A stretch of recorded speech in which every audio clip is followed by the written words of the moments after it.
The Nerd or Not podcast is an irregularly aired show about games, movies, TV, comics, theme parks and anything else that floats our fandom.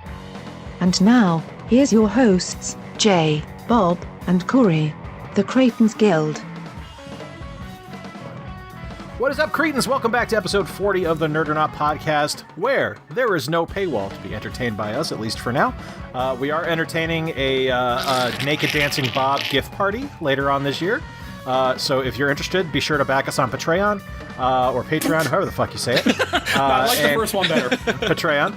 And if you donate at the $35,000 level, Bob will blow you. I am Jay. This is Corey, and it's some commitment, Bob. With a Hoover.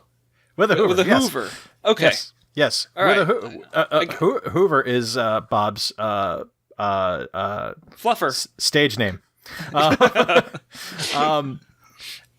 As I said, I am Jay. This is Corey and Bob, and we are the Cretans Guild. And you know us, guys. We give our opinions on a wide range of topics, everything and everything under the bright nerd sun. Some might say too much opinion.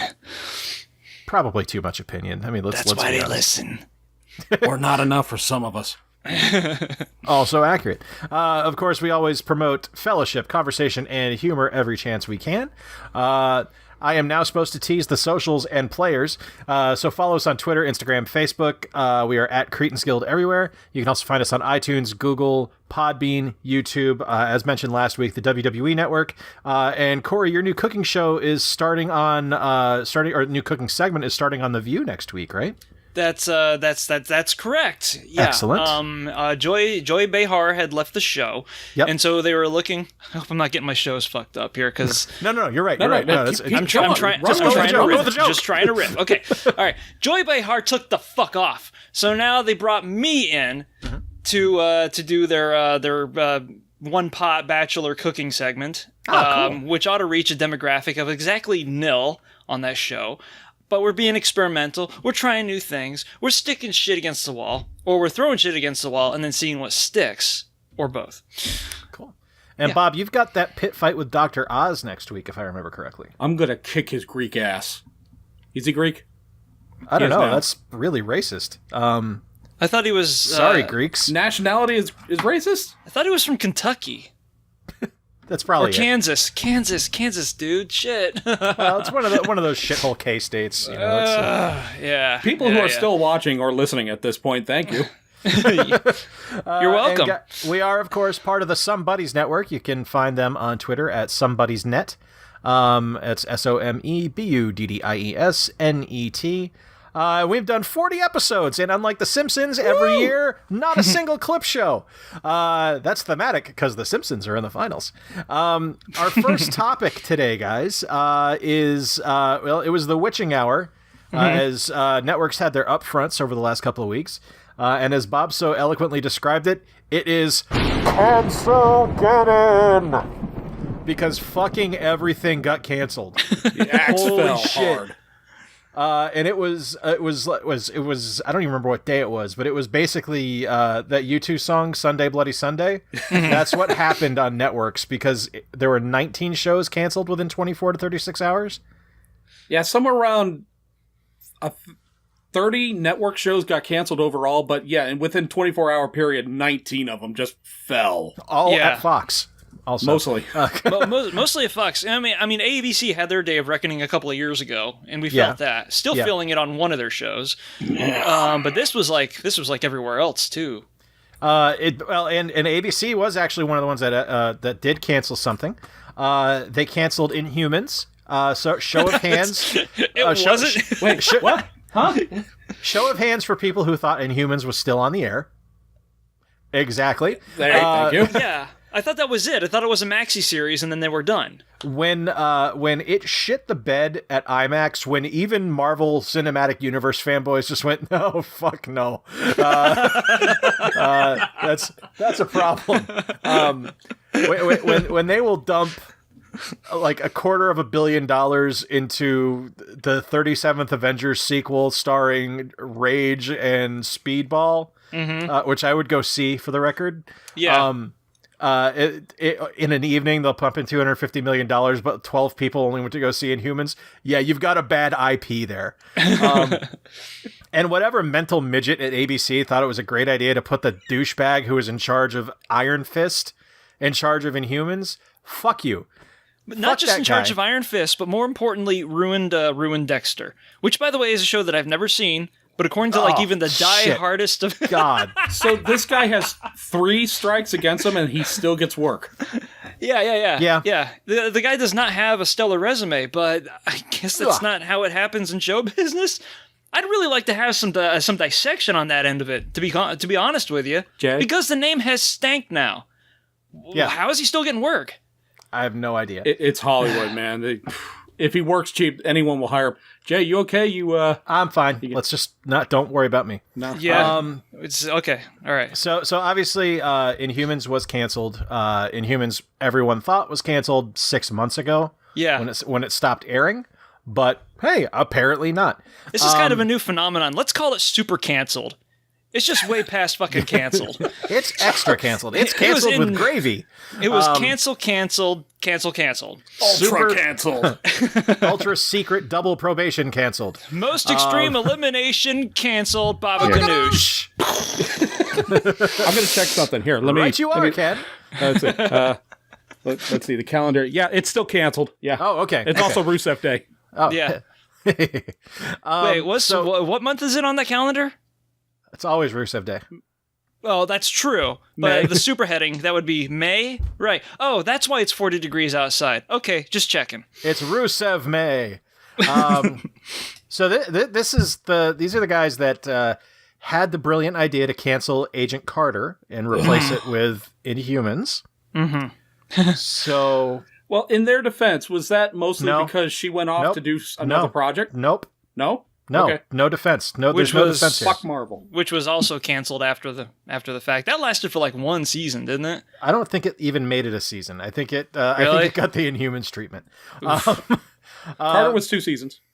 Well, yeah, but her show that she did after Agent Carter, where she played that mess, the daughter of a president or something. Yeah, that was too bad. The second worst American accent on television behind Ampersand Cumberbund. But they did, however, give a stay of execution to Agents of S.H.I.E.L.D., which, to me, honestly, that's kind of surprising me because I haven't really watched S.H.I.E.L.D. in 2 years. So, yeah. Because it lost me when they introduced Ghost Rider. I was like, no, hard pass. Sorry. I like that season. Honestly, that was fun. Some of their best shows. I just didn't like it. But this season was just like... No, I think I didn't give it the 3 episodes that, is considered standard. 2 episodes in, and I was like, I'm fucking out. This is beyond bad. Usually if there's a plot that hasn't engaged me yet, I can rely upon or at least count on the... That's 2. At least count on the dialogue to keep me there, it's like superficial engagement, but it was flat all around. It's like, what the fuck happened, guys?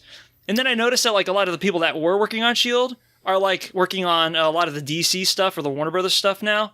So I'm kind of wondering if there was like a rotation of some sort, but I don't know. Notably, to kind of audible over to DC, they canceled nothing.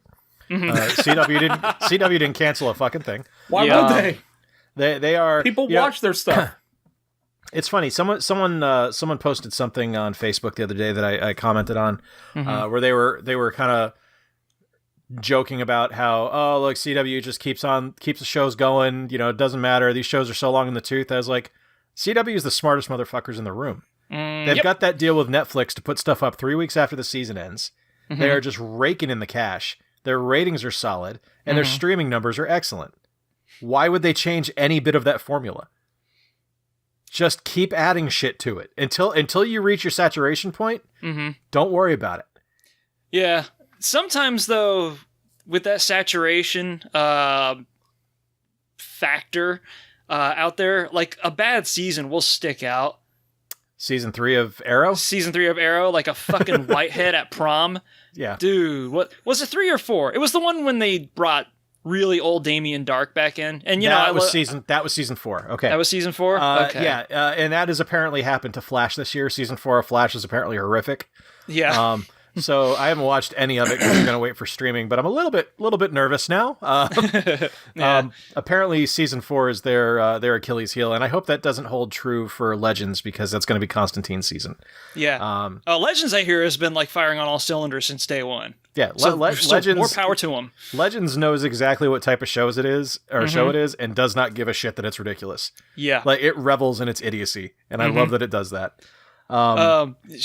They somehow advanced to the don't give a fuck seasons of Supernatural in like season 1 of Legends, where it's just like, yeah, we're just gonna have fun. It's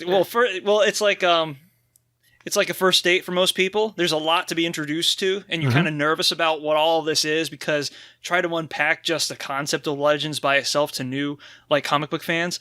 But it's like an hour into the date, you're like, job's out, parentage is out. Well, you already know what it looks like. Well, I guess it's dick time. Do we stay or do we go? And that was at about the point where they have the bar saloon fight to the captain and Tennille. Yep. If you weren't accepting of that, then you're off board. If that works for you, welcome to the club. Yeah, if that works for you, boy, do we have a treat. Yeah. Because the following 38 episodes are going to be that over and over and over and over and It's over. a deep-ass bench. Take a seat. Yep. And DC's come a long way from Lois and Clark and Swamp Thing, the TV series. Very much so, yeah. You know, even from Smallville, but I mean, like, Smallville's easy to rag on, but none of these shows would exist without Smallville. Because Smallville really paved the way for there to be a Green Arrow show. What the idea that it was supposed to be a spin-off of Smallville, and then Berlanti got involved, and then the first the stills came out, and people were like, "Hey, where's the old guy?"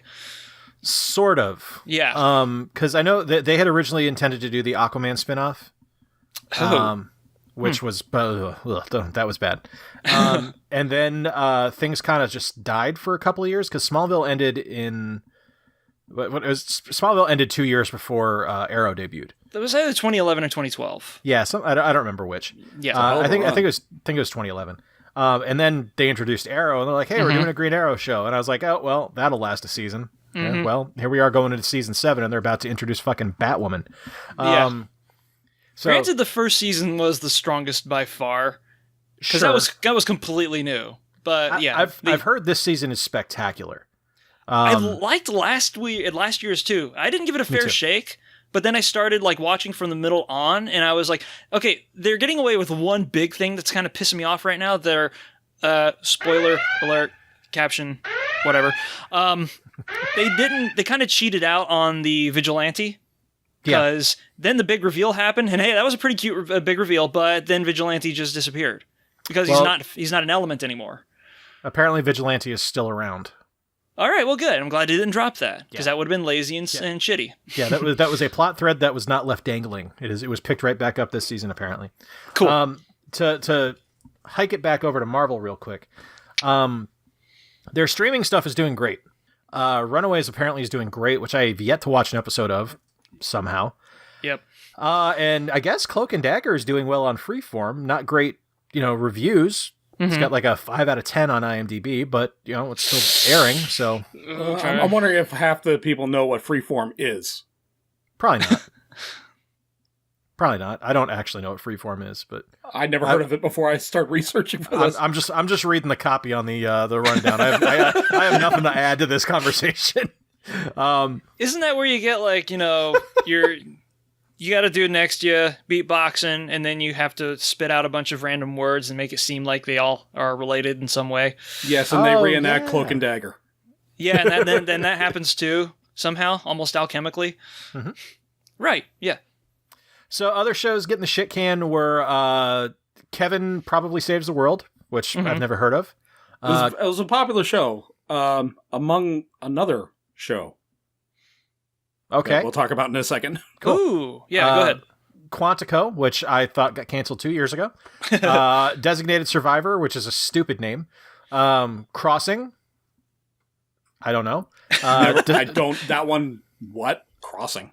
Designated Survivor, wasn't that the show with Kevin Spacey in it? No, that was Kiefer Sutherland. And Sutherland, okay. I was going to say that one's kind of a surprise because even people at work still talk about that one. Oh. Like, hey, have you watched it this week? Oh, no, I haven't yet. Don't tell me anything. That sort of a show. Apparently, that it gets enough traffic So kind of strange that it's getting booted. The Chicago market was keeping it afloat, apparently. I guess.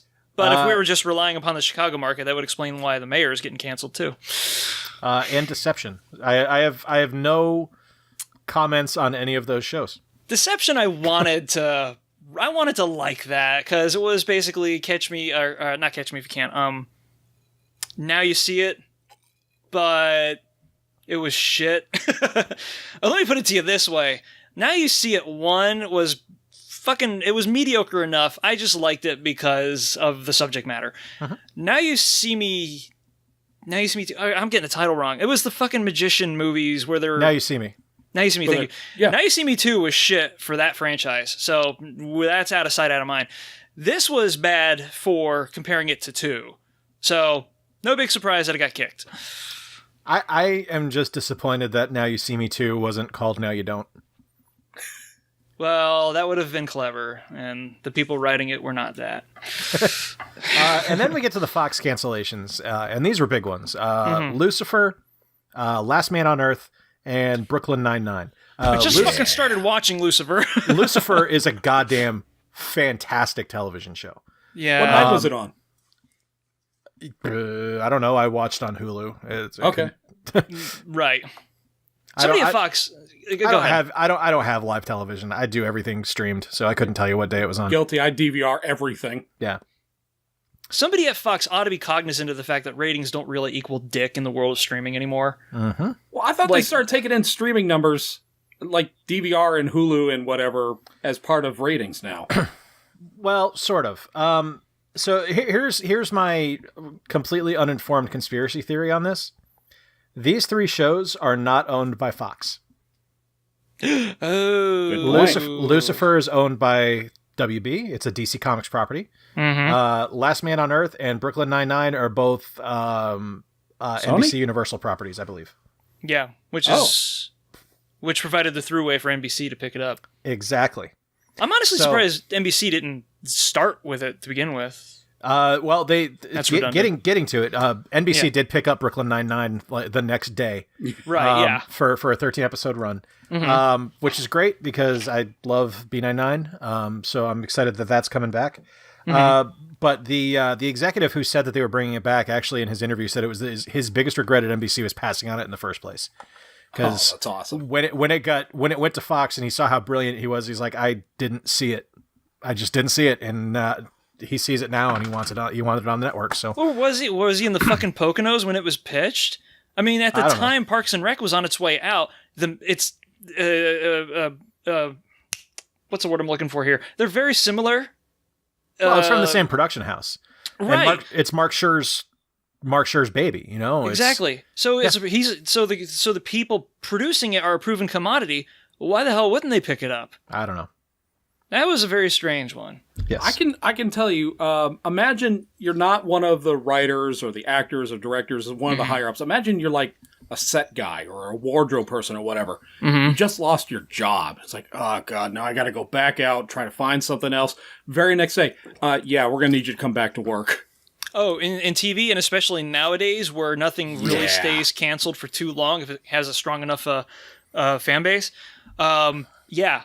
Like when Bruce Campbell made that tweet, pretty much letting everybody know that like Ash vs. Evil Dead was no more, I was like, okay, I'm glad we got what we got because it's fucking amazing. But imagine 3 months from now, somebody at Netflix is like, are you fucking crazy? No, there's more. there's more of this road left to pave. And then they call everybody up that was part of that production crew, the showrunner, the writer's room, the actors, for fuck's sake. And they're like, y'all want jobs? What are you going to say at that point? You've already moved on. You're looking for income. Most of them are probably already landed other gigs. Bruce Campbell's not hurting for work. I can tell you that right now. Mm-hmm. For some reason, there's always room for a typecast sleazy old dude nowadays. Even when he's a young man, he was a typecast sleazy old dude. Yeah, exactly. He's got experience in that. Like, I mean, you never want to be pigeonholed, but when you're good at something. Mm-hmm. So that's Cancel-Gedon, but we did get a new show announcement, and I want to talk about that. And Corey, you actually put this into the rundown. Thundercats Roar, which has gotten some pretty violent reactions from people. Oh, people are pissed off on Twitter because fucking Twitter. You know, it's funny. I've actually only seen 2 people post about it on Twitter, but my Facebook wall, holy fuck. Oh, yeah? Holy fuck. Is it people just fighting? Like, you guys don't have bigger things to worry about than the fact that your shitty cartoon from when you were a kid doesn't look the way you remember? Come on. Yeah. Like, it's a sad thing. My favorite thing I saw posted is someone posted just a GIF of the, kind of that closing in the intro where Lion-O holds up the sword and there's the logo. Yeah. And it said, "My Thundercats." Mm-hmm. And the comment, the first comment under that though, under that was, "Yeah, but only the intro was good." Like, that's true. That's not true. I think that was one of the better held up shows from the intro to the credits. Every episode. Dude, no.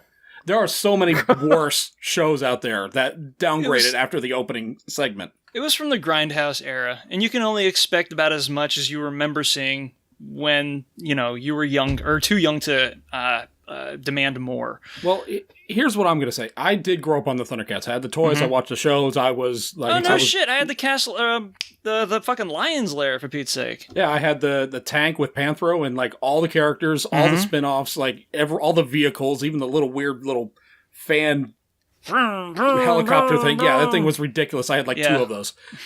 Here's what I'm going to say. The choice between no Thundercats and Thundercats where the art style initially turns me off, I'd rather take that. Because I can't judge something I haven't seen, I haven't heard, or anything. Because the most valuable part of any television show is the story. Mm-hmm. I haven't seen the story, I don't know anything, and it would not be fair of me to criticize it without seeing not a single clip, no audio, no video, nothing. My only complaint right now is the art right now is like, okay, that's not what I'm used to. Well, I'll give it a shot. I'm not used to this. So, the best example I can give to that is as to why the artwork doesn't bother me in the slightest. If I was hung up on art, I never would have watched The Amazing World of Gumball. Mm-hmm. Because just looking at pictures of that show, I'm like, what the fuck is this mess? Yeah. And that's probably the best animated series on TV right now. It is spectacular. I don't care what Thundercats looks like. I really don't. I was a Thundercats fan as a kid. I rewatched the series in my 20s and in my 30s. That show sucks. That is not a good cartoon. The animation quality, I'll give you. That holds up pretty well from intro into the actual show. There is a degradation because it's not set and it wasn't used as a way to sell the show like the intro was. But the stories are awful. Lion-O is a terrible protagonist. Like, there's just a litany of things that are wrong with that show that just make it not fun to watch. Mm-hmm. Which is why the reboot that happened in the 2000s was so good, because that show was great. I wanted you to talk about that. Yeah. I didn't fucking even know that existed. It was wonderful. And that's a key factor into this, into talking about this new one too, because I was like, oh, wait, people are posting screenshots of it all over the fucking place. And I was like, were you doing this back then when the show counted on that sort of exposure?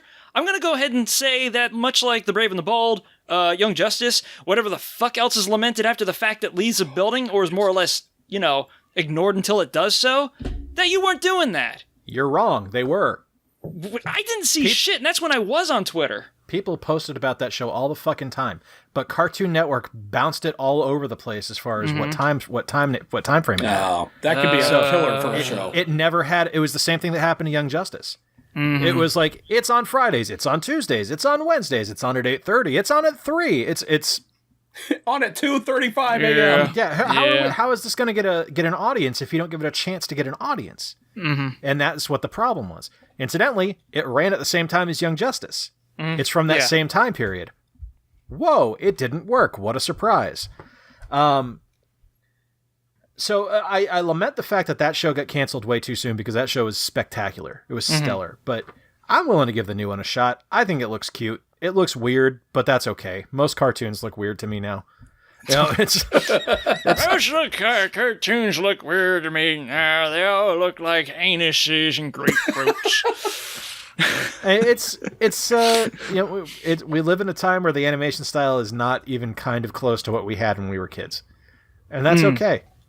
You know, it's things change, and Thundercats certainly has. So I hope it's good. I can't wait to give it a shot, and I can't wait to rip it a new one if it's bad. But I want it to be good because I think Thundercats should go out and should continue on because it's a good property. You know, same thing with stuff like G.I. Joe and Masters of the Universe and Transformers. Mm-hmm. Those are things that should be evergreen. They should always have a series in production. Voltron, yes, exactly. Mm-hmm. Those are things that should constantly be coming out and constantly be shown and constantly be out there for kids to enjoy. Mm-hmm. And they just, for some reason, Thundercats and G.I. Joe, out of those examples, are the ones that aren't. Voltron has a great house on Netflix now. Mm-hmm. You know, those shows are, I mean, I'm not a big Voltron fan, but I can watch those shows and be like, those are really good. Those are really fun. So, you know, I hope Thundercats Roar works out. And I hope that Cartoon Network keeps putting weird shit out because good for them. You know, it's... Or at least backing it up. I don't know who the executive was that was in charge in 2011, but that fucker, he was pretty handy with machete. Mm-hmm. Yeah, just cutting shit down. They've had a lot of turnover in management, I know. Oh, have they? Yeah, like a couple of vice presidents stepped down, and lots of programming people like changed hands, going from one place in Turner to another. Mm-hmm. It's strange. All right. Well, that would explain at least a little bit of the traffic from back then. I don't know. It's stabilized after that. Uh-huh. Like, I'm honestly surprised that, like, Gumball can take a fucking year off and then just come back like it was nothing. Yep. Like it's always been there. Yeah. And we're just like, get your ass in here. You fucking crazy little cat creature thing, and your brother that's a fish with legs. And really, really fancy shoes. And really fancy shoes. And your dad, that's a naked rabbit? Rabbit. Yep. I think. Pink. Have you ever watched that show? You know, I do watch a little bit of that show. The episode that got me hooked was the one where it's a kid's show, and they give the impression that he gave a balloon a blowjob. A sentient balloon in a bathroom stall that was deflated, and then they walk out, and he's got this really grieving face, and the balloon is floating out. It's like, thanks, buddy. Yeah, I forgot about that episode. I completely fucking spaced on that shit. Yeah, that stuff's in there in that show. Yep. It's funny. I can't look at the new Thundercats and say a whole lot of negative shit about it because I'm totally into Teen Titans Go, and that's another show that gets like a ton of flack for not being the old Teen Titans. I think Teen Titans Go to the movie is like my number one film this summer. I cannot wait to see that fucking movie. That looks so good. I might be there, but a 40-year-old dude sitting alone in a theater that's filled with nothing else but kids is probably not going to fly too well amongst the general populace. So I'm probably going to catch that's it. Pretty much all that went to the My Little Pony movie. You're golden, dude. Don't worry about it. No. Different audience. Yeah. That's. I think there's a lot of crossover there, to be honest with you. That's great, but that's a crossover I don't want to be a part of. All right, so to get back to our Infinity War conversation from last week, the Russo brothers. Should we put up a spoiler warning here? Because I don't think anyone in the country's not seen it already. I don't care. If you haven't seen it by now, go fuck yourself. Well, according from what I've seen on social media, Thanos snaps his fingers, and then you see Dick. That's correct, right? Not to ruin the movie for everybody else. His name is Richard. Oh, okay, dude. I have people that send me shit from Twitter every once in a while, and I hate it. But for a good week, it was just that. They wouldn't even send me that shit directly. I'd be like, oh, here's a tweet, and right above it is why is somebody photoshopping Thanos with no clothes on? You haven't seen this once? No. Not that one. Never once. Does it look like his chin? No. Okay. Do you remember when I posted something in Slack about a week ago, and it was captioned with, "Snap, now you are thinking of my eggplant." Okay, but the face was photoshopped, and that was the only thing that was photoshopped. Did you recognize that? I didn't really pay attention to it. All right. The face was taken from an image that for a good couple of days was all over Twitter. Like fucking poison sumac after a camping trip. And what it is it's that face, and it was really well done CG, by the way. I'm not going to lie. It was Thanos with that face on, and there's no clothes, and just the like half of the image is a big old purple hog. So this was all over Twitter, huh? Yeah, it was Twitter strong for a good while.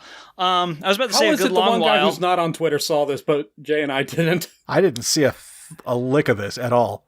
Because people send me the worst fucking tweets they can find. That's why. You need to stop being friends with Tim. I know what these people... Yeah, it's not Tim. I don't believe you. Yeah, no.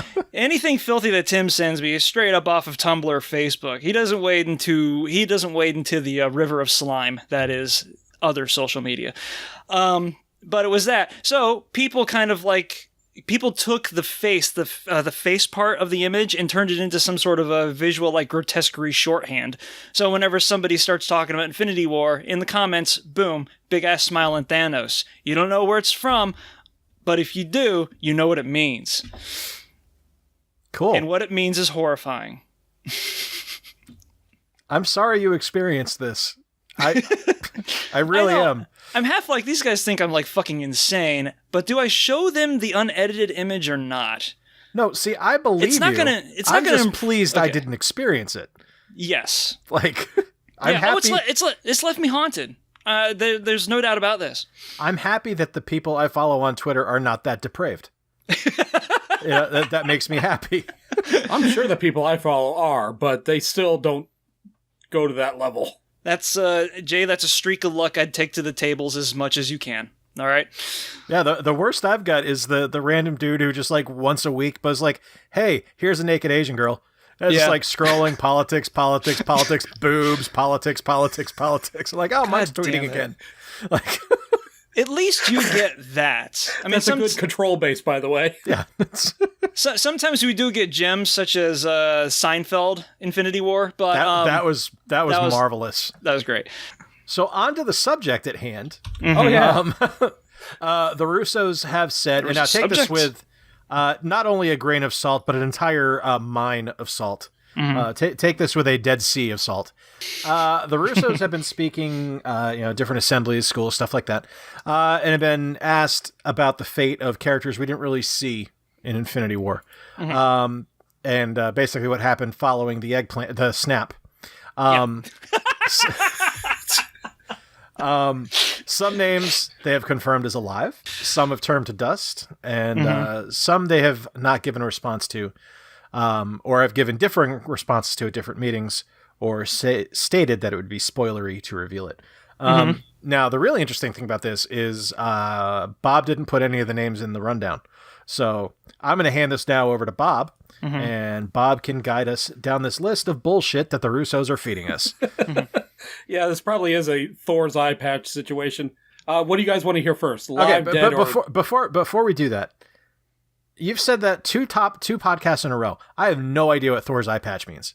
Oh, okay. I thought. Oh, I'm sorry. Then I will take this opportunity to explain it. Yes, please. Basically, in the trailers for Thor Ragnarok, he jumps out. He lands on the Bifrost Bridge, and he's got the lightning bolts shooting all around him. This takes place at the end of the movie, close to the end of the movie. He's got lightning bolts shooting out of his eyes, or there's lightning bolts like crossing all over his body. But he still has the eye patch. In the movie itself, at that point, he doesn't have the eye patch.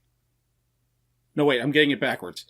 In the movie, in the trailer, he had both eyes. In the movie, he had already had an eye removed at that point. Ah, okay. So this is like something that they've done a couple of times. They did it with Infinity War as well, where they put stuff in the trailers, like Hulk running through the forest of Wakanda, and it never happened in the movie itself. Yeah, it was in the Hulkbuster suit. So yeah, that's just like a common thing that I've been spouting out. Thor's eye patch. I thought it was a common thing, but There it is. I just had no idea. Like I was like, shit. I need to see Infinity War again. Like, did he not have the eye patch in the scene, or he's supposed to have it? It's pretty regular for studios to leave like cutting room floor shit in trailers, especially if it can be like micro contextualized. Like Anchorman was like fucking guilty as sin about that. But having like everything brought through post production and CG'd in, and then leaving it on the cutting room floor, that seems a bit strange to me.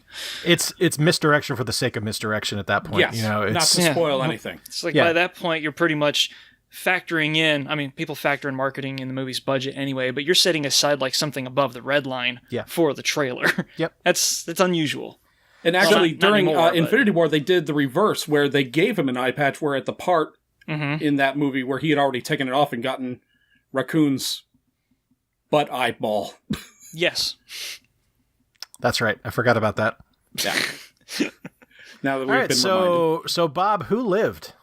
Who lived? There's only 3 names that were 100% confirmed because, like you said, they did a couple interviews where they said this guy's alive, and then another interview where they said the same person is dead. So I'm like, okay, we're going to put that into the conflicted section.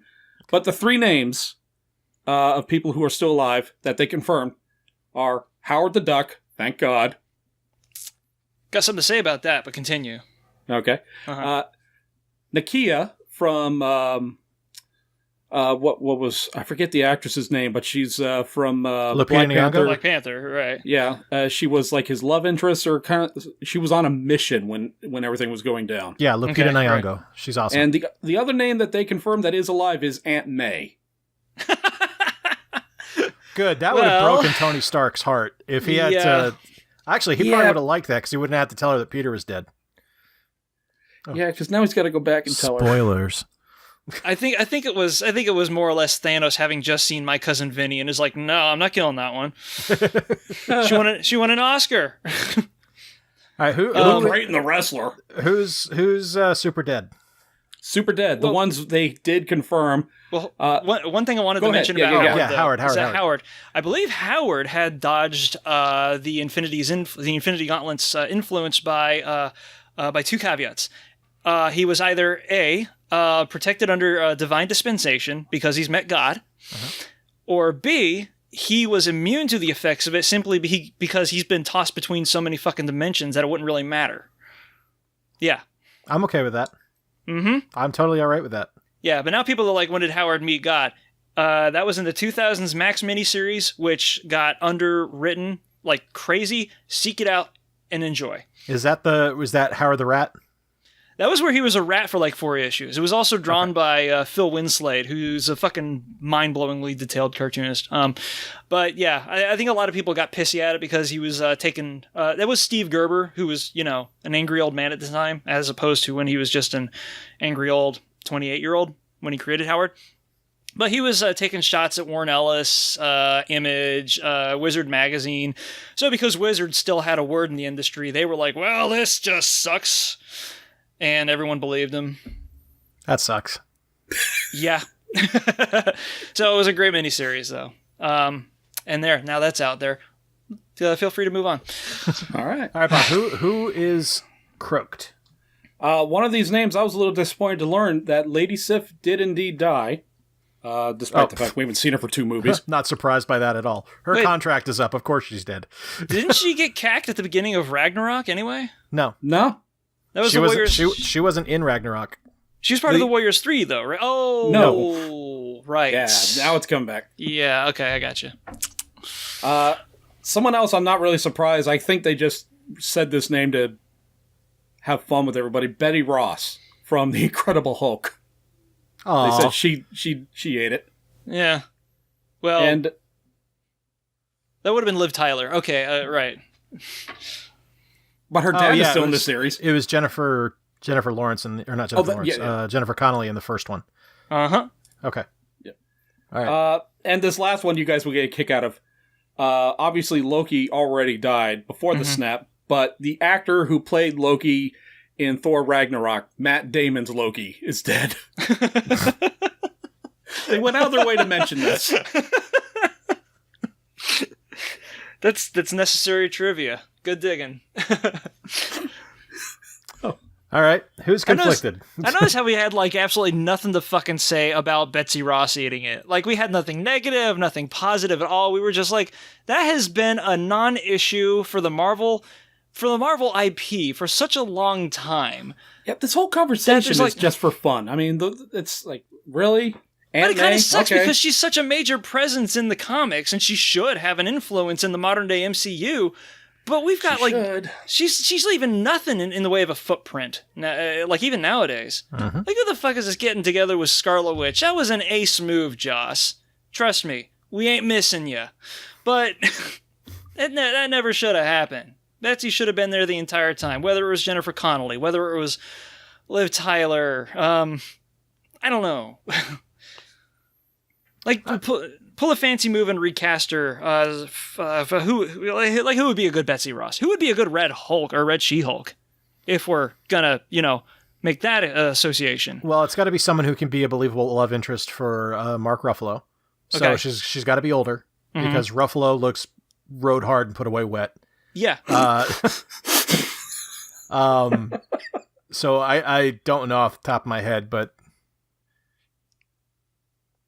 Yeah.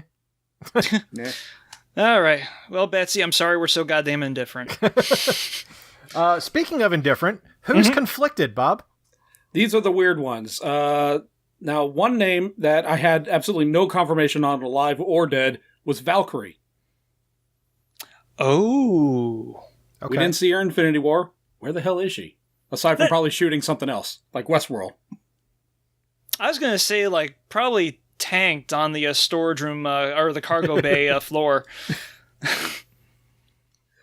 Another name is Jane Foster. I don't know why that name was even mentioned. I mean, it's like Betty Ross all over again. It's like, why? Well, she was at least a major character. Yeah. Yeah, but the actress doesn't want to come back, as far as I know. Well, sure, but she was still a major character, so. No, this is true. And they could always bring her back, and she could be Lady Thor. I don't know. Ned from Homecoming. He's conflicted. Spider-Man's friend. Oh, shit. Oh, really? Oh, that sucks. He better be alive. No. They can't confirm or deny. He is one of the spoiler names. I don't know why you would... It's strange. Okay. And the next three names, I'm confident personally saying that I believe that they're alive, but they're part of the spoilery list. Mm-hmm. Spoilery list? Yeah, let's go with that. Spoilery. Yeah, that's tricky, man. Ugh, English. Shuri from Black Panther.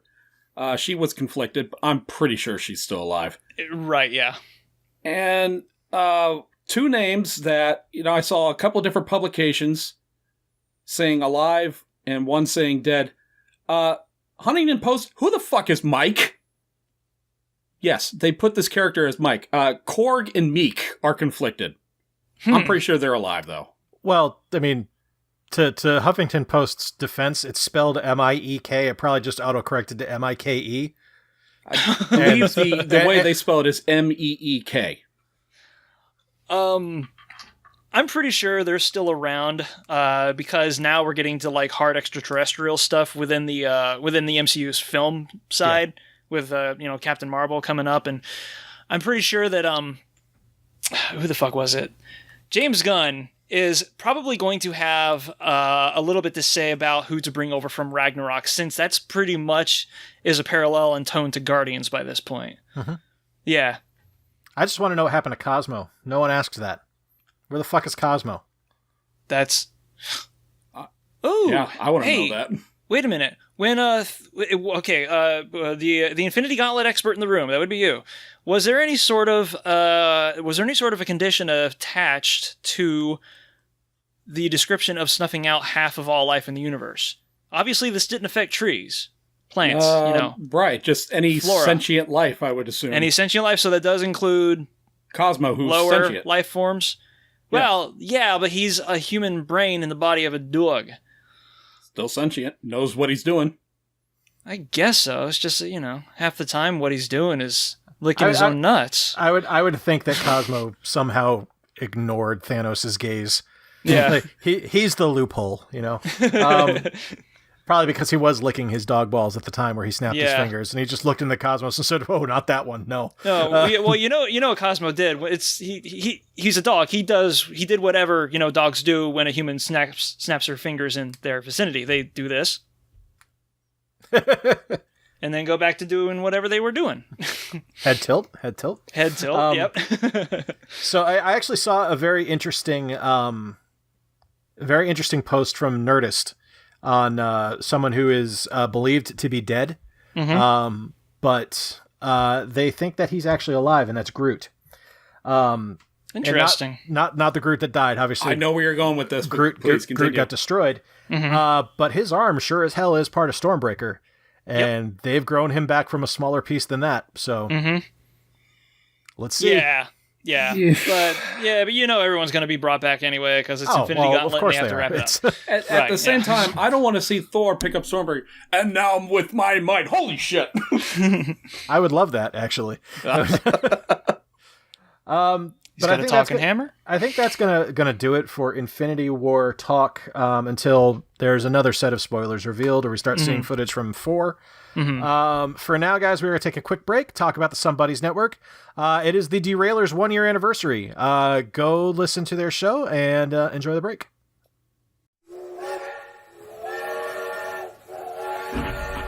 Good evening, future passengers. Are you ready to sit back, relax, and join us on a ride of epic proportions through the mystical land of randomness? Am I a serial killer if I eat Lucky Charms? What would it be like if horror characters ran a gym? Who would run spin class? When a shark jumps out of the water, is it like suffocating for that split second? So join us every week for a brand new Derailment with Goobs, Ripkin, and Jenny Bean. You can follow us on Twitter and Instagram at The Derailers. And don't forget to subscribe to us on iTunes, Stitcher, and also on YouTube. Have a great night or day, folks. All right, guys, welcome back. Congratulations again to the Derailers for 1 year of being a podcast. I'm sure you guys are wonderful. I've never met you. They're not. They're assholes. Oh, well, then fuck you, and I hope you all fail. We are going to go on now to the Cartoon Playoffs Championship round. We have had the Final Four. It's finally over! Yeah. 8 weeks of this shit! It's over! I think this may be our last playoff bracket. No, I'm going to simplify it if we ever do it again. I wanted to be very thorough with this because of how opinionated some people can be about this topic, and it bit me in the ass. Because it took so fucking long. Yeah. Not even in an entertaining way. It just wholesale took a chunk out of your ass. Yeah, so, I'm a few ounces lighter back there. Yeah. So it is finally over. The championship matchup is upon us. We started with 213 shows, and it's come down to the final 2. Over the past 8 weeks of voting, it has come down to The Simpsons versus Tom and Jerry. The Simpsons got here by beating Batman Brave and the Bold in the first round with 73% of the vote. They beat Robot Chicken in the second round with 82% of the vote. Dragon Ball in the Elite 8 with 87% of the vote, which was the largest margin of victory in the tournament. And then in the Final 4 beat Looney Tunes by 78%. Tom and Jerry got here by beating Teenage Mutant Ninja Turtles in the first round by 53%, which is horseshit. They beat the Flintstones in the second round by 76%, which is horseshit. They beat Scooby-Doo in the Elite 8 by 59%, which is horseshit. Horseshit. And they beat Gravity Falls by 59% in the Final 4 with the largest voter turnout, which is the only one I will not say is horseshit because there was at least a large voter turnout. Y'all motherfuckers just voted wrong. Well, at least more than half did. Yeah, 59% of you voted incorrectly. Yeah. And for the 41% of you Gravity Falls fans that did vote, you should have voted twice, you dumb fucks. All right. Oh my God. Because of this, we now have Tom and Jerry up against the Simpsons. I'm going to make my prediction, and then Corey, you can, and Bob, you have the results, so you can just give us the winner at the end. My heart is telling me the Simpsons... Winner by how much? What are you thinking? Well, my heart is telling me that the Simpsons win, but I've been wrong on Tom and Jerry on every single round. Mm-hmm. So my head is telling me that Tom and Jerry won, but if they did, it's by a fucking squeaker. It's by like 2 or 3% over 50. Tom and Jerry's victories so far have been pretty pretty close. Except for the Flintstones vote, which is just flabbergasting that they got 76% of the vote against the Flintstones. That's because people are ill. Yes. But so I am, as is always the case when I vote in a bracket tournament, I never vote with my head. I always vote with my heart. I always vote with my heart, never with my head. I am going with The Simpsons, and I'm going to say The Simpsons won 55% to 45%, somewhere in that neighborhood. Same deal, honestly. I'm not even going to dance around it. Simpsons, simply because I just don't want to imagine the alternate reality. Bob, I understand that. Mm-hmm. Here's the thing. Up to the championship bracket, the final matchup, I've allowed voting on... The main way to vote was on the Google Forms page. Yep. And then I also, at the very bottom, I added a little extra thing. Hey, if you want to vote again, you can on our Instagram and our Twitter accounts. We have polls going on both of those. And the Twitter accounts were getting very, very, very high votes for Tom and Jerry every time. And I was starting to think, we have bots voting. It's got to be what it is. So this time around, just the Google forms, and you have to register your email. Mm-hmm. And so these were real people. Apparently the Tom and Jerry people were real, every one of them. Because those motherfuckers love that show. God. Yeah. Are you serious? Tom and Jerry won? Well, the winner with 58.2%. God damn it. Of the vote was The Simpsons! Oh, thank you! People came through! And we love you! Thank you! Okay. Oh, man. So... All right. Shit. If I bet on that, I would have come out clean. Not even by beating a spread. Yeah, you would have just won your money, though, because, The Simpsons pretty much had 1-to-1 odds. It was a pass bet. Yeah, I'm not going to, fucking sugarcoat it, but still would have gotten something. All right, everything is right in the world. The Simpsons won. Shocking absolutely nobody.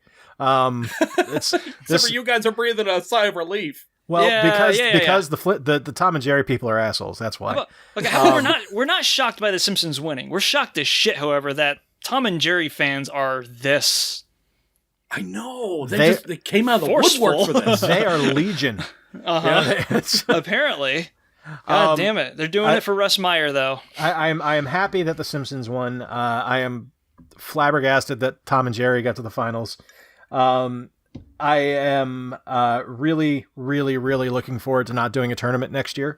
Mm-hmm. Because you guys are seeing the 8 weeks that you guys have been voting on stuff. Bob's been working on this for 4 months now. Feels like it. It's been about 4 months. You've been working on this for about 4 months. Because we first floated this idea out in late January, early months. Yeah. So I'm very much looking forward to there not being a tournament next year. And if there is, maybe it's just hey, we're going to have these 4 things go head to head. You guys vote who gets to the finals, and then we'll debate it. Probably going to narrow it down to 16 at the very, very, very most. Yeah. And not even do heat battles this time around. Yeah, but we don't even know what the category would be. I don't think we need to do one again.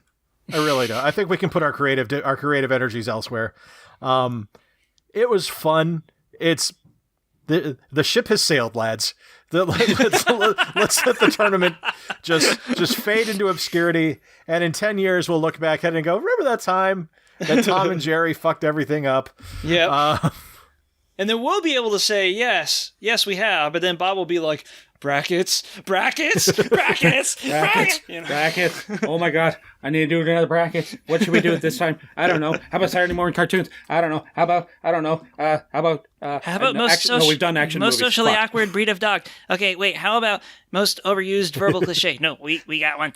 So yes. So for those of you guys, overused meme that will live forever. I don't know. So for those of you guys that don't know where this all came from, about 6-7 years ago, Bob and I did it was the comedy playoffs on YouTube, and that was really fun because it was just me and Bob kind of having a good time, and we didn't really have anyone vote, No, we made our brackets, but we just like our handful of friends for like 20, 30 people filled them out. Yeah, so it was like people at work, people that we knew in the socials, in our immediate social circles. So it was fun because we actually got some like legitimate like, oh wow, I'm actually surprised that came through. Like we were both ecstatic that Stripes made it through 2 rounds of this tournament. It was wonderful. Because we had like some faith in our friends. It was really nice. But yeah, it's evolved into this just nightmare of work and logistics and online polls and bots, and that's not fun. It's just not. But hey, we're important enough to be botted. We were important enough. We to have be that botted. much exposure. Take the praise where you can get it, I guess. Yeah.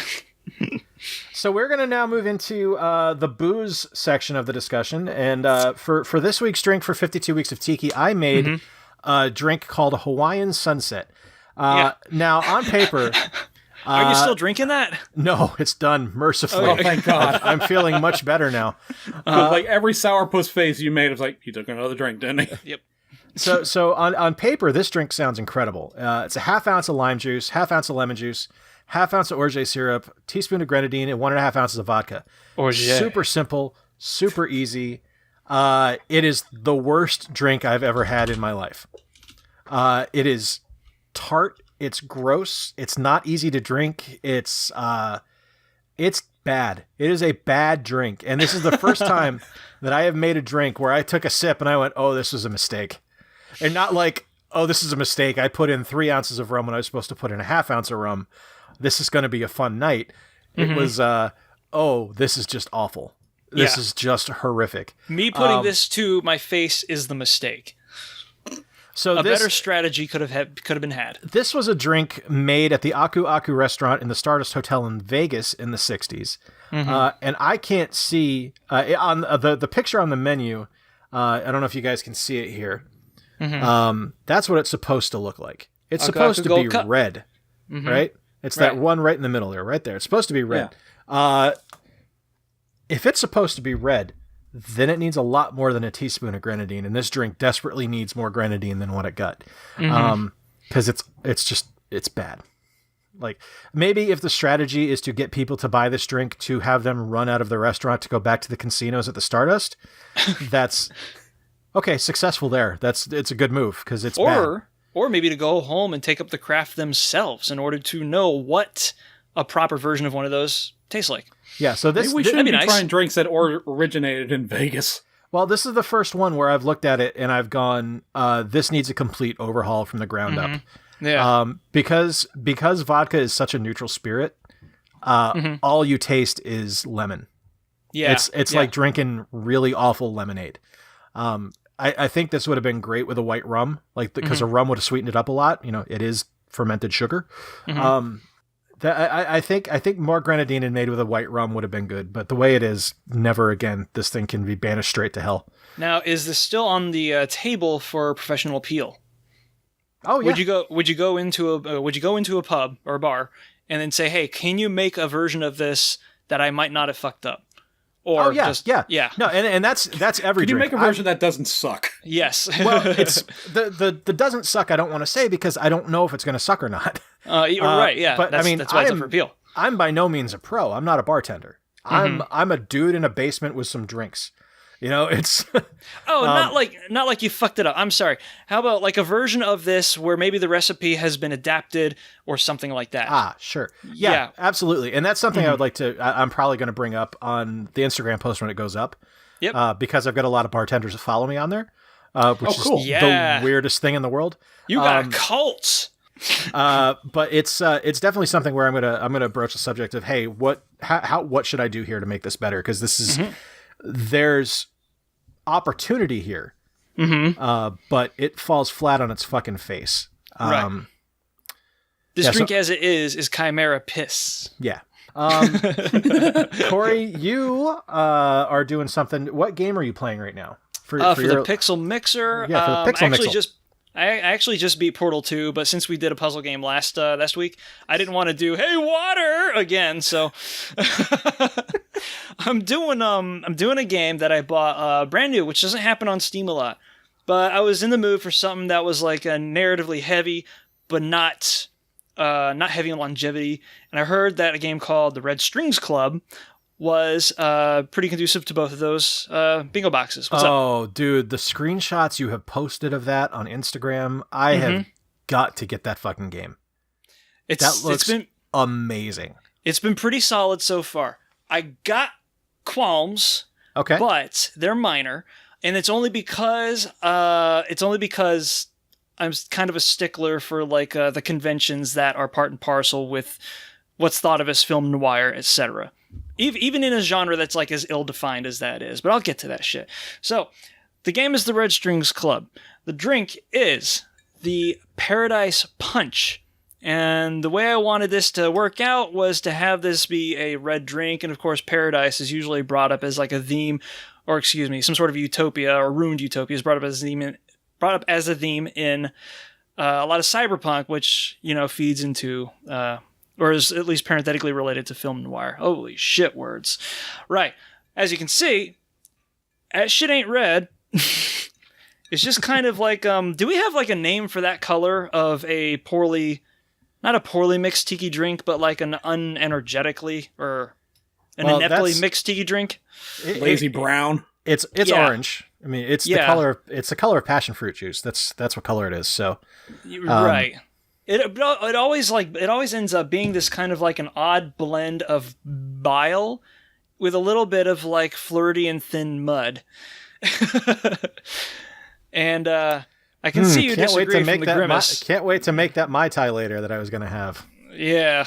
That's it. It just looks like a really sickly Mai Tai, and that's what the dream turned out. Maybe I made it wrong, but the drink itself, the recipe was calling for like 1.5 ounces of vodka, and then another ounce each of 2 more liqueurs, and then 4 ounces of orange juice. And I'm like, okay, this is a punch bowl, so I'm just going to cut those in half and see what happens. And that's it, cut in half. So maybe I needed all of those in there. Right, and why did I pick this drink? Right, because of the name, Paradise Punch. Also, it is 3 liquors as opposed to like 1 or 2 with a bunch of chaser thrown in. So the narrative of the Red Strings Club ties in with a whole lot of I want to say anarcho-terrorism, but like anti-corporate revolution and stuff like that. You see that in a lot of latter day cyberpunks, especially shit in the 90s, you know, with those amazing ass covers. Dude's got like a toaster for an arm, neon all over the place. And it brings back a lot of those similar vibes. And of course, because it is a story game, I'm not going to talk about that a whole lot. However, for whatever it does get right, the mini games can get to be a bit much. There's 2 mini games I've encountered so far. One of them's pretty fun. One of them's making drinks. You're a bartender. But the way they've worked it out is that, like, unlike Valhalla, which I want to do later on, I haven't played it yet, but I know about it. Unlike Valhalla, where you're more or less like picking ingredients, what you're doing here is you're mixing, and there's a bit of dexterity involved. You can't spill any drops, and the type of drink that you're making will lead a reticule that's supposedly on your cybernetic bartending skills enhancer module that you have. Sure. Cyberpunk! It will lead the reticule over to several emotion sensors or emotion centers that your customer will have. So if you're pouring vodka, it's going to quell their rage. If you're pouring tequila, well, it's not going to do that, but it will make them wistful for the past, things like that. So that's fine. That minigame doesn't pop up enough. One minigame that does pop up a whole lot more than I'd like it to is the pottery minigame, which is something that you got to create cybernetic modules synthetic modules for the installation of your customers, and that's another part of the story I don't want to get into. But there's that, and you've got to do that like a good 12 times in the first 10 minutes of the game itself. So pacing's a bit of an issue. And the other thing that kind of kills me is that the dialogue is excellent in a lot of parts, but there's too fucking much of it in a lot of others. Gotcha. And it's usually in parts that need to get moving. Especially when you put it together or put it against like all the film noirs that it's fashioned against. Film noir is, if anything, lean and mean because they didn't have the resources to spend on chewing the audience's ears off. The fuck was that? I hit the microphone. Oh, okay. I'm talking about film noir, damn it, so you get the backhand. Holy shit, that was great. There you go. That's like the noir gods have been angered. Exactly. They're talking. They're like, yes, Red Strings Club is pretty enjoyable in most of these other facets except for that. You're right. No, it's definitely worth checking out, for sure. And if you got the time, mix up one of these. Just don't fuck up on it. It might make chewing through a lot of that extraneous dialogue a little bit easier. Oh, that's this week's Pixel Mixer. There you go. I know we're not doing the What You're Doing anymore, but I wanted to hold up a book I'm reading right now, or actually I read. And it is The Field Guide to Tiki Decorating by Trader Brandon. This is a short press book from one of the Imagineers that helped design the Trader Sam's Enchanted Tiki Bar in Anaheim and Trader Sam's... And Fabricate. What's that? And Fabricate, right? Yeah, and Fabricate, yeah. The Grog Grotto in Orlando. And it's a good book. A lot of it, and I think I described it to you this way, Corey, is a lot of it is really, oh, well, yeah, when you put it that way, that's common obvious sense. I should have thought about that. Yeah. But it's nice to have on paper because I hadn't thought of it. The thing is to have a lead when it comes to this shit. Yes. I didn't put together those shelves until I knew how staining worked and how finishing worked. Yep. And the rest of it just kind of fell together. I was like, oh, well, what if I do this with pipes? Pipes get put together like this. And then what if I do this and this and this? Where's the anchors? Where's the studs? And all that shit. It's knowing, like... the skybox that they have in the Trader Sam's, the one that reacts to when... people get certain drinks or not. It's got like a volcano in the background and then like a lot of jungle in the front. Yeah. If you look at it without analyzing it, you're like, how the fuck did they do that? But then all one person has to do is say, well, that's like 3 pieces of styrofoam and there's like a ribbon light underneath all of it. And then you're like, oh. You wouldn't have known that magic trick. You wouldn't have known that otherwise, though. Yep. Right? So now that you've got that, all of a sudden those are tools in your palette. Yeah. You can do other shit with that. Yep. I think that's the point of books like that. A lot of the book is just like, so you want to build a tiki bar. That's really cool. You should. What's your theme? Pick a theme first. That's going to guide you so many different places. But then there's really neat interstitials throughout it from a guy named Typhoon Tommy. Yeah, Typhoon Tommy, who is one of the creative guys over at Universal. Who I'm willing to bet dollars to donuts used to be an Imagineer at Disney. Yeah. He gives you how-tos on how to turn PVC into bamboo, how to age metal, how to age wood. And it's all stuff where I'm like, that is fucking cool. Yeah. That is so cool. And that right there is worth the price of admission alone. And you get some really neat Tiki Tony drawings in there. And there is a drink recipe in the back, which I really want to try from... How about that shit? From Blair at BG Reynolds. It's called the Name Name. It's 2 ounces dark Karuba rum, 1.5 ounce Pog juice, which is passion fruit, orange juice, and guava, 1.5 ounce lemon's juice, 3/4 ounce falernum, 3/4 ounce cinnamon syrup, 6 drops of allspice dram, which you can make on your own. It's really easy to make. I'm making it right now. Huh? Yeah, it's really simple. You crush up some allspice berries, put them in a jar, dump a cup of rum on top of it, let it steep for 2 weeks. And then mix it with brown sugar syrup. It's a nice thing having a whole kitchen, isn't it? Yeah, it's pretty fantastic. Not gonna lie. So yeah, you guys, you're mixing your drinks and you're getting your books and everything. I was on a podcast that should be out right about now. It's a Simpsons podcast where they review each individual show, and right now they're on season 6. Would this be Best Darn Diddly, the best Simpsons podcast on the internet right now? It would be Best Darn Diddly. You can find them on Podbean and on Twitter at Best Darn Diddly. Yes, that's correct.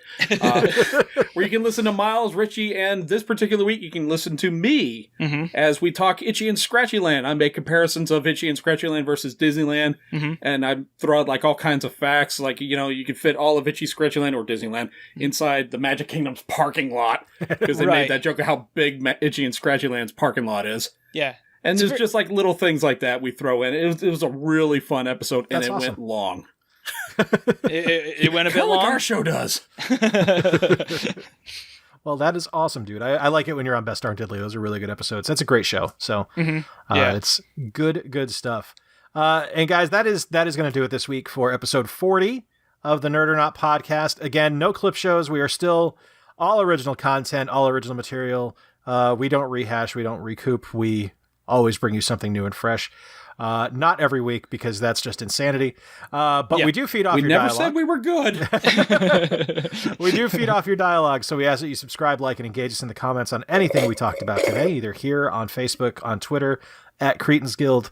If you're a studio audience member on The View when Corey's doing his cooking segment, please stop in. Yeah, that's right. And the first 3 rows you will get wet. I am laying 3. Well, we all will. It's Corey. Thanks. And I am laying 3-1 odds on Bob against Dr. Oz in his pit fight and all of Greece. Bob is going to beat all of Greece. Come on, you 57-year-old bastard. I can take it. Or Kentucky, wherever he's from. It's either Greece or Kentucky. Perhaps Greece, Kentucky. Bob is going to win. But to all of our followers, new and old, we do say to you, as always, welcome to the Guild. And if we did have a clip show, it would be like the Clerks one. Our second episode? Yeah, where it's only like us doing the meow meow thing and then pretty much nothing else. Or meow near meow meow meow meow meow. Hey, here's our clip show. Meow meow meow meow meow meow. Enjoy the shit out of it.